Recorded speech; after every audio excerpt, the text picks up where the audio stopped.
Hey guys, Nikolai here. On October 19, 1972, a competition for the game Space War took place at Stanford University, and this became the first ever reported instance of esports. And here is one of the only photographs taken on that day. As you can see, all the participants were male. But flash forward to today's modern day esports and all the participants are still male.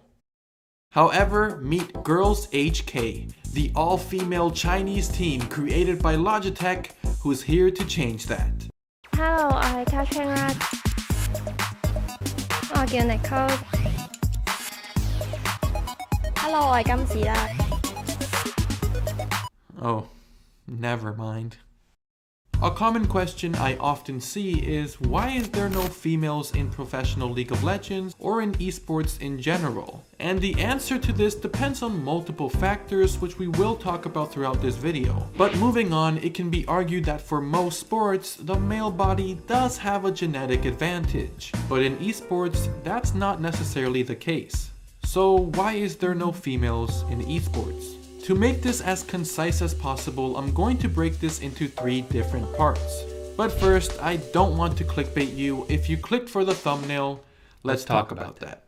In July of 2015, Logitech in China created Hong Kong's first ever all-female League of Legends team.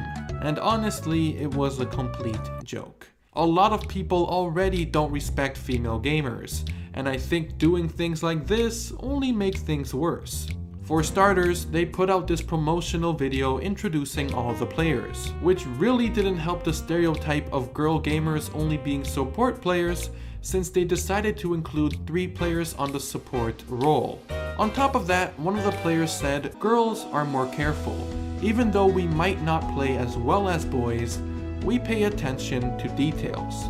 And sure, I suppose I can agree with this, but you know, it makes it really difficult to believe you when, while you're telling me this, you're in the middle of playing a game versus bots. We pay attention to details.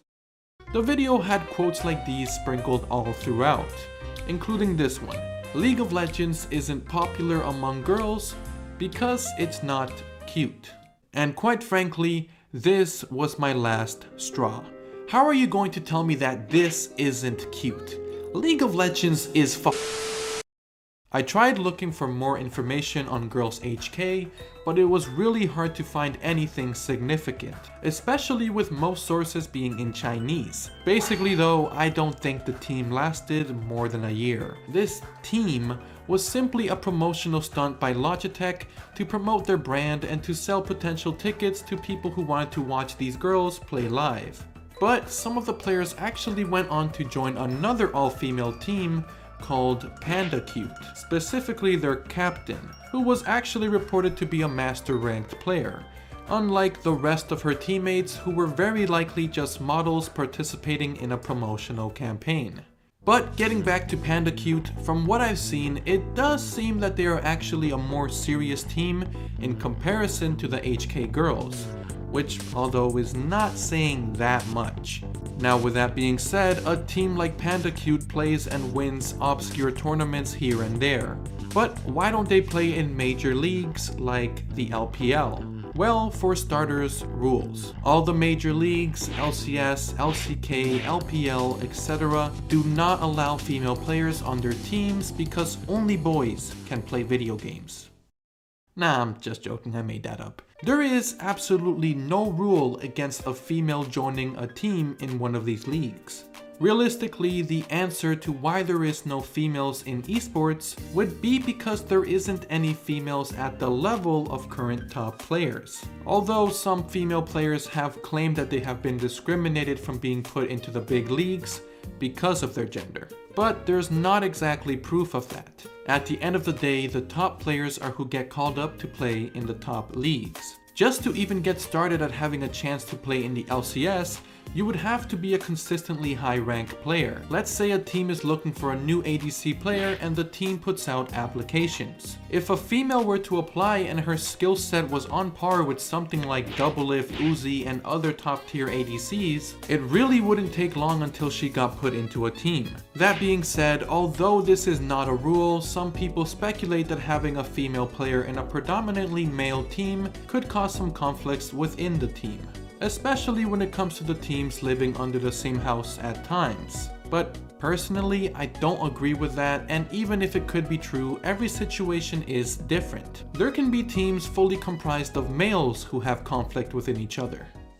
So with all that being said, are there any high-ranked female players? Well, of course, being Master or Challenger in League of Legends is already a small percentage of the total player base. And being a female League of Legends player, period, is a small percentage also.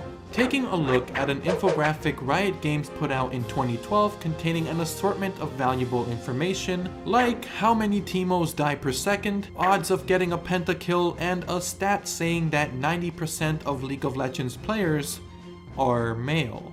This is actually a weird statistic for Riot to put out in the first place, because when you sign up for an account, Riot doesn't ask you for your gender.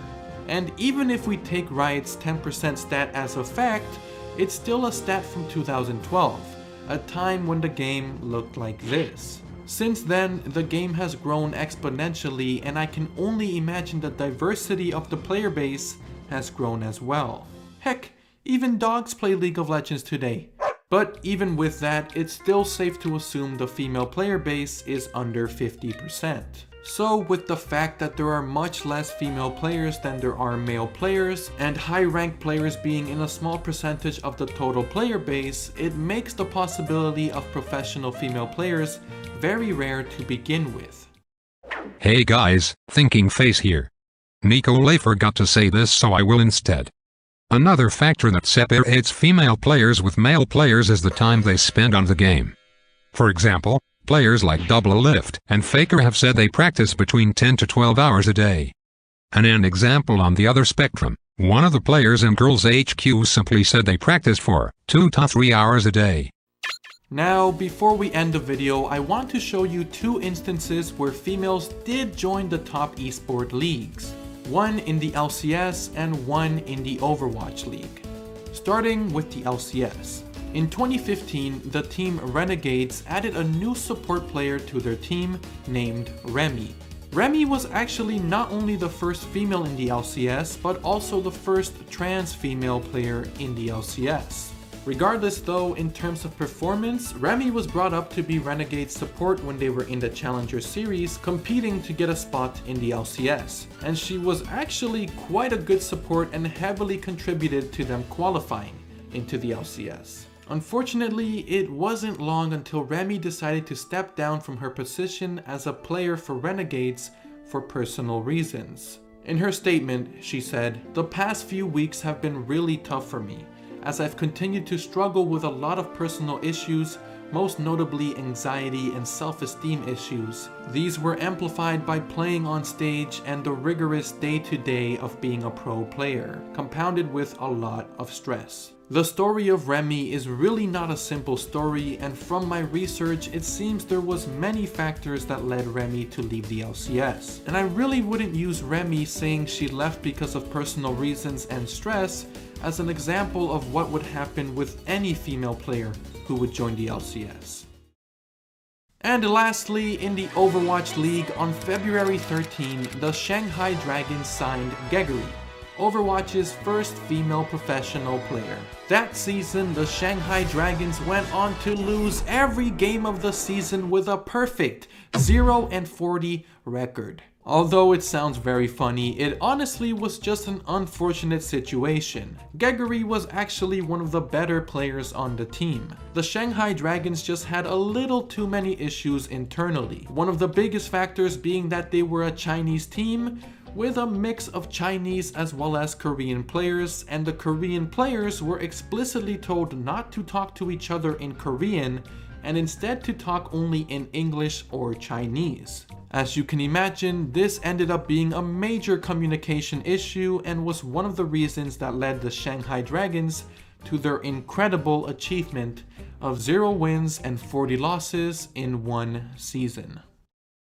But alright guys, as always, thank you for watching my video. If you liked what you saw and want to see more videos like this in the future, make sure to drop a like, subscribe, and hit the bell button to be notified when I post my next video. Also, I would highly appreciate it if you could follow me over on Twitter and Twitch as well. But all of that aside, just thank you so much for watching and have a great day. Peace.